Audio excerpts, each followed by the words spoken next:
to Nina's Knots Crochet. I'm Lynanne. If you're new here, hey, thanks for stopping by and checking out my channel.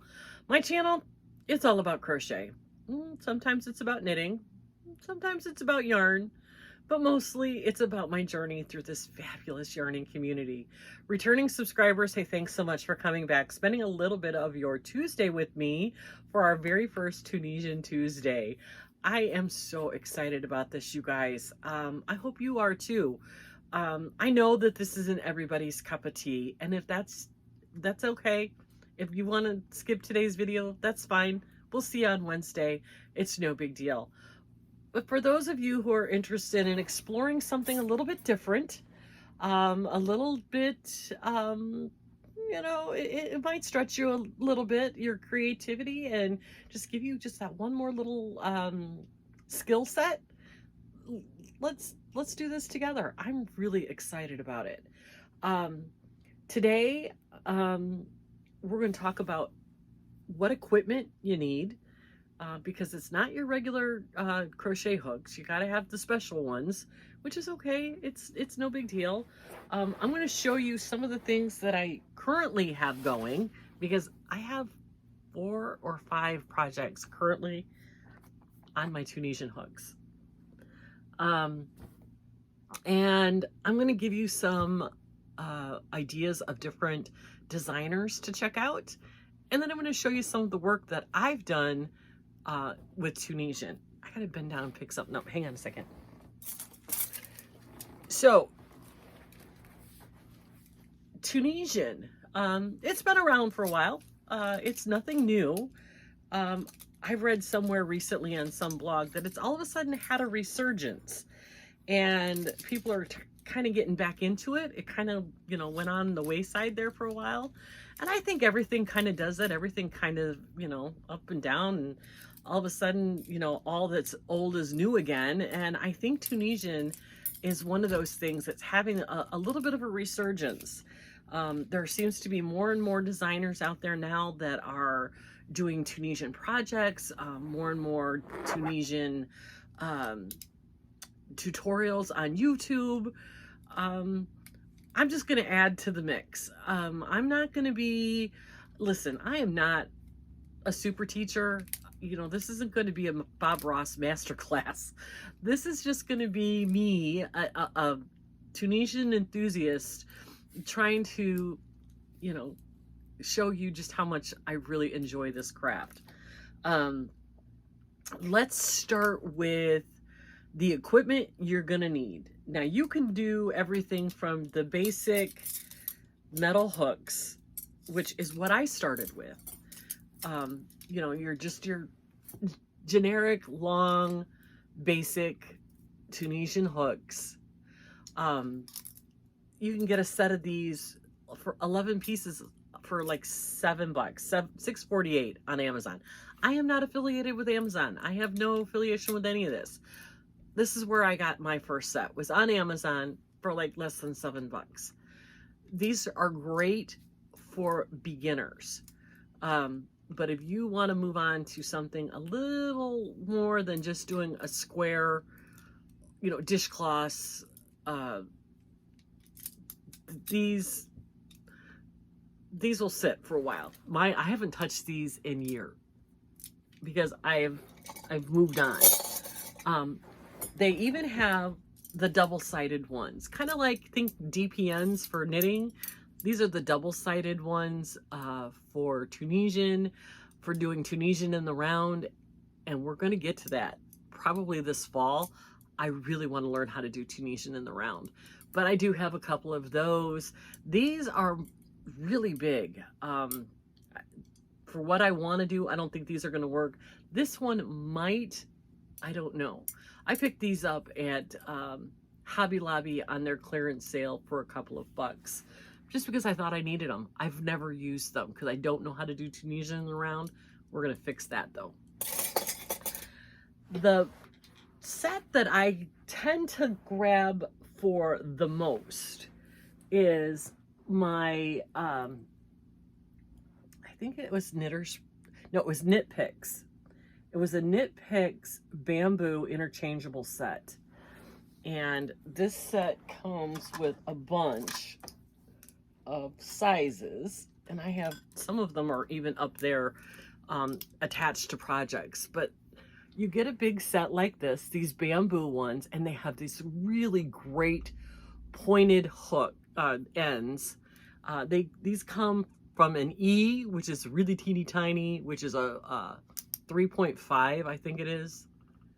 Yeah, an E 3.5, all the way up to an 8mm hook in this set. You can get this set on Amazon for $46.99, and it comes with, let me see if I can find the right hook or the right cord. It comes with this black, different sizes, but it comes with this black cord and these little stoppers so that you can interchange the cords out on these hooks. I find these cords to be a little bit stiff and they slow me down. So I did some research and listened to some other people who know more about this than I do. And I found these. This is my favorite. These are the Knitter's Pride Mindful. And look at this cute little stopper. Isn't that adorable? These are swivel cords.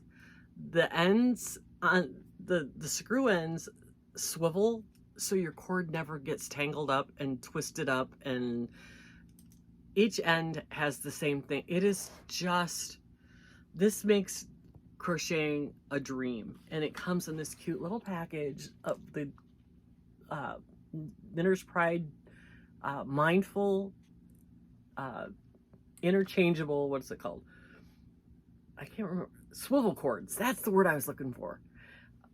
It comes with the key and the little, the stoppers and a key in these little pouches along with your cords. And these cords, I don't know if you're gonna be able to see. Yeah, see those little dots? Those are 1 inches, so that you can use this to measure. If you're looking to measure how long something is, this cord has 1 inch increments on it to help with that. So that is my current favorite.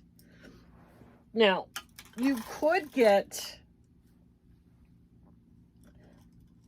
my favorite hooks at the moment are my Knitter's Pride Dreams. Aren't those pretty? And they got a really nice end. These are wooden, but they're done so well, and they have the same point. And with Tunisian, the pointy end is kind of important because you're digging into stitches. These are a little more expensive. That whole set was $46. This one 8mm hook was $10.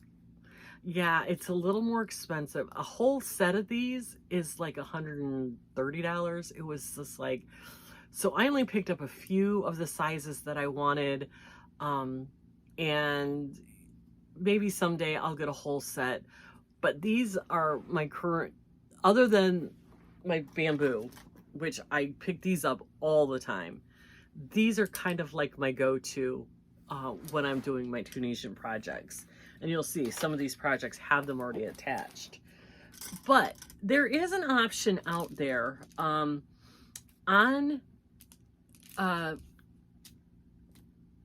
Amazon. There is a set that will give you, it's a 23-piece set. So you'll get all of these in different sizes, not the double-sided, I grabbed the wrong one. So you get a bunch of these, and then you'll get a bunch of these, which are bamboo, and they have a nice pointed head, and these thicker Afghan cords that are long. And you'll get a full set of those and a full set of these for about $15, $16, $15.99. This cord on here obviously isn't going to work with like fingering weight or you know, sport weight. But if you're using something like a 4-weight worsted weight, these will work just fine. These are definitely made to do bigger blankets. I have, and these are not interchangeable. These are all together. I have seen some with the cords that are shorter, but these are for doing bigger, heavier projects than doing some of the, but it's a good set to start with if you're just getting started and you want to use the heavier weight yarn. These will work. This particular set was a gift from one of my subscribers. I have not used it yet, only because I'm not working with the big heavy yarn. I tend to stick to the thinner weight yarns when I'm doing Tunisian projects. Although 2 projects I have on right now are on worsted weight. But it's just another option I wanted to show you.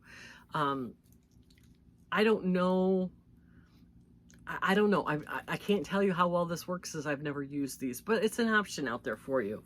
So I guess what I'm trying to say is that within your budget, use whatever you can. I mean, good Lord, there's sets out there that are almost $200, interchangeable with cords and come in a case, and that's not for me, but you know, it might be for you if it's something that you're really, really interested in. So I say that saying by next week, you need to have whatever hooks you want to use, because next week we are going to start learning the basics. We are going to learn how to cast on. We are going to learn different techniques to cast on, and we are going to learn the Tunisian simple stitch, because like it says, like it's called, it is a simple stitch. So let me show you real quick some of the beautiful things that you can make. I'm going to pop some pictures in here of different things that I have made since I started learning how to do Tunisian. I made, let's see, this is going back 2 years ago, I believe. I made this hat by TL Yarn Crafts. And when you make this particular hat, you make a regular crocheted ribbed brim, and then you crochet the hat, and it's done flat, because I have not learned how to crochet in the round yet. So it's a flat rectangle that you seam up the side and then you cinch up the top. There are some decreases, so it's not, you know, all bulky on the top, but it was a really interesting project to learn. There is a tutorial for it on YouTube. Then the next one I'm going to show you is a hat and a scarf set that I did by Light and Joy Designs. That was the very first project I ever made with what I consider my bougie yarn. It was with some Knit Picks alpaca wool blend yarn. It was the first time I ever worked with it, and when I fell in love with it, and I loved this set so much. I think I put this in an auction for, I think Jaxie was running an auction. I think that was the very first thing I ever auctioned off. So that was the hat and scarf set by Light and Joy Designs. Then I did a Lamia wrap by Tony at TL Yarn Crafts again. And I'm going to be doing another version of this. I love this wrap so much. And this ended up being a gift. I ended up giving that away. And then I made a hat to go with it based on the stitches that were in the Lamia wrap.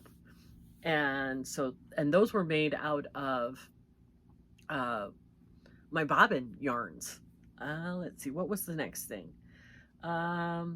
My Not So Ugly Christmas sweater. Do you remember that? That was a crochet along with Lynette at Charm Grammy Crochet a couple of years ago. She was doing one with Hobie, and we made these ugly Christmas sweaters. Well, that is no longer a sweater. I frogged it back, and it's a blanket now, because I started with such a huge rectangle to make the shrug. Well, it is now a blanket, which I love. It is very warm, and I love it. And so, yeah, it's no longer an ugly Christmas sweater, but I just wanted to show you, you can make garments with Tunisian. The next one was the car seat poncho that I did for Charlotte. And then after that, I have the honeymoon scarf by Janet at Studio 22. She's one of my favorite designers. She has some really pretty things out there. Then I did two versions of this.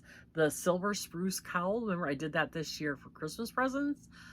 Yarn Andrea, she's another one who has really great Tunisian designs. And I did that one this year. And the last one is the Diamonds and Pearls pattern that I did with, I can't remember the name of the yarn, but I made it for my daughter-in-law. Ear warmer and a cowl for her. So those are some of the things I have pictures of. I've done others, but I can't remember what I've done with the projects, or if I have, and I don't have pictures of them. So let me show you what I currently have on my hook. You've seen the poncho that I did for Charlotte. It was here a minute ago because I'm getting ready to mail it out. I don't know what I did with it. Oh, it's over there with blankets. But you saw it, the little mock turtleneck rectangle poncho. Well, I've started another one for Olivia. A little bit smaller, but the same concept. Oop, upside down. You know, ribbing at the bottom, and then a big old rectangle, and then I'll make a second rectangle, and then I'll add the little mock turtleneck. And this is done in the Tunisian simple stitch. So easy to do. And then down at the bottom is knit and purl ribbing. So easy. It is. We're going to talk more about this one next week because I have some exciting news about that. The other one I'm doing is the cardigan that I'm doing for Tom. And this one I'm doing just in basic knit stitch, and this is one of the ones that I'm using for the worsted weight yarn for. I mean, this is the NACO Mona Lisa yarn, and you know, he picked out the colors, he picked out the stitch he wanted, so I am working on this slowly but surely. You know, he's a big tall guy, so it has to be a really long panel. So we're getting there. I'm almost ready to split for the sleeves, I believe. But yeah, and I'm using my Knitter's Pride. This is my big one. I think this is a 8 or, yeah, this is my 8mm with my Mindful Swivel Cords. Love it. And then lastly, on my hook, which that's not good, is this shawl that I started probably back, I think I started this in September, which I'm just using different stitches. I'm using the knit stitch, the full stitch, the reverse stitch. No, the simple stitch. So I'm using the knit, the reverse, and the simple stitch on this. And it's just a basic triangle, super easy, increasing in the center and on the ends, and you just change stitches whenever. And that brings me, and this one I'm using my, what is this one? This is my, that's the bad thing about these. They rub off 6.5mm Knitter's Pride with the Knitter's Pride Dreams with the swivel hook. The sizes wear off, and I hate that. But anyway, that brings me to what we're going to start with next week. Next week, we're going to start simple. We're going to talk about how to cast on, how to do a simple stitch. And it's basically a simple stitch. We're just going to do a basic simple stitch, just so you get the rhythm of underneath the stitch, and then the return pass, which is just yarn over, pull through two, pull through two, pull through two. It's so meditative. I think you'll find, at least I do, that it's just really a relaxing way to work on a project. What we're gonna do after that is I'm still looking for a pattern. I found one, but it is a paid for pattern. And I know, especially this time of year, right after the holidays, sometimes funds are a little bit short. So I'm hoping I can find a free version of this pattern. But instead of making little squares and at the end having to sew it all together and just one more step to finish a project, I want to be able to do something that at the end of the time period, we have a completed project.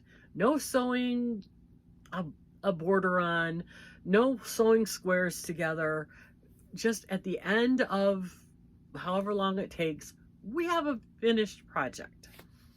That's why I have never finished a Jada and Stitches make along, because piling up squares and then knowing at the end of the year you got to sew them all together, even if you just do the, you know, every couple of months sew them, you're still sewing squares together. You're still having to do that one extra step. I want to be able to just work on a project until it's done, and then it's done. So tell me in the comments if a paid for pattern is something that you can't do. If the majority of you can do a paid for pattern, and it's a paid for pattern on Ravelry, I've reached out to the designer and told her what I'm doing. She hasn't gotten back to me yet, but I figure it'll just be a crochet along. If we all pay for the same pattern and we all work on it together, I don't think she'll have a problem with that. I mean, she hasn't answered me back, so I'm assuming it isn't an issue. But let me know what you think about it in the comments. If it's cost prohibitive, if you can't afford the money for the pattern, I'll see if I can't find a free version, and we'll go from there. But next week, we are going to do just the basic, learn how to cast on and learn how to do the simple stitch. So, like I said, this isn't going to be a Bob Ross masterclass. We're going to fumble through this together, but at the end, we're going to really come up with some cool stuff. So I hope you're ready for this journey with me. I know I'm excited about it. Let's get started. So with that, you guys, I'm going to let you go. I hope you have a wonderful Tuesday. I know a lot of you have gone back to work after the long holiday. I know Tom was dragging this morning getting back to work, but you know, you got to do what you got to do. But remember, take care of yourself and give yourself some grace. But above all, be kind to everyone, and we will talk to you tomorrow.